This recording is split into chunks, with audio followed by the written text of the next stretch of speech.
Disappearing? You read that right.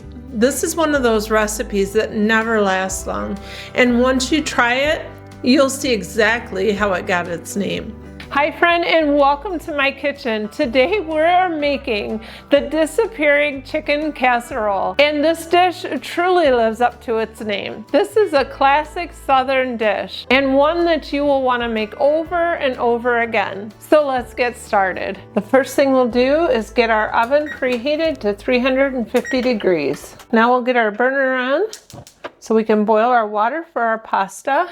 While our water is boiling, I'll get the rest of our ingredients mixed together. It calls for 1 8-ounce package of cream cheese softened and cut into cubes. If you forgot to get your cream cheese out and get it softened beforehand, what you can do is get a cup of hot water and put your package while it's still wrapped up inside of the hot water, and it will soften right away. Then it calls for 1 cup of sour cream and 1 cup of mayonnaise. This is some of my homemade mayonnaise. I'll put a link in the description for this video that I made in the past. And then it calls for a 12-ounce can of evaporated milk. It don't look very appetizing at this stage. And then it calls for 1.5 tablespoons of taco seasoning. You can use the taco seasoning from the store, from one of the packets, or you can make your own. And I'll link a recipe below for that. 1/2 teaspoon of salt. I'm just going to sprinkle some on here. 1/2 teaspoon of black pepper. Our water's boiling, so we're going to put a 1-pound box of cavatappi pasta in it. And we're going to let this cook for about 8 minutes. We just want it to be to the al dente stage. So I'll set my timer just so I don't forget. Okay, let's come back here and finish this mixture. And then it calls for a 4-ounce can of green chilies. I'm gonna wait the cheese until I fold it in with the chicken. The store only had sliced pimentos. It calls for a 4-ounce jar of diced pimentos. So I'm just gonna cut these up and get these in here. I'm gonna use my mixer to mix this together. I should have beat up the cream cheese before I put all these liquid ingredients in here. I'll have to make a note to remind myself to do that next time. Let's check our pasta. Typically I just take a bite of the pasta to make sure it's at the right doneness for me. It's done, so I'm gonna get that drained. I'll set this macaroni that's drained back here while I continue to mix my other ingredients together. I'll add 1 cup of cheese to this now. We're gonna reserve the other cup to put on the top of this. And now we'll add 4 cups of shredded chicken. You can use a rotisserie chicken, or you can boil some chicken, or just use some leftover chicken that you have on hand. So I'll just stir this around.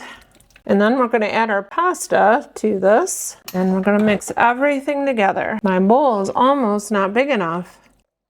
And then we're going to transfer this mixture to a lightly greased 13x9 baking dish. And then we're going to put the remaining cheese on the top of all of this. And this is sharp cheddar cheese. Another thing you could do if you wanted, you could add crushed cornflakes or crushed Ritz crackers or something like that to add a crunch to the top of this. Our oven is ready.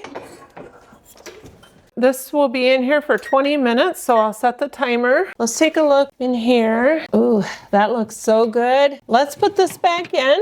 And we're going to turn the oven up to broil, and then we're going to leave that in there for 3 to 4 minutes. So I'll set the timer for 3 minutes, and then we'll check it then. With the broil, you always have to just be really careful not to overdo it. Well, let's see if this is done. Ooh, that looks so good.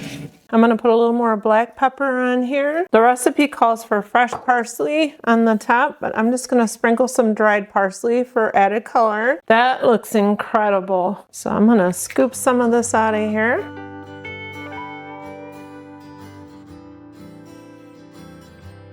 Let's see if this recipe lives up to its name.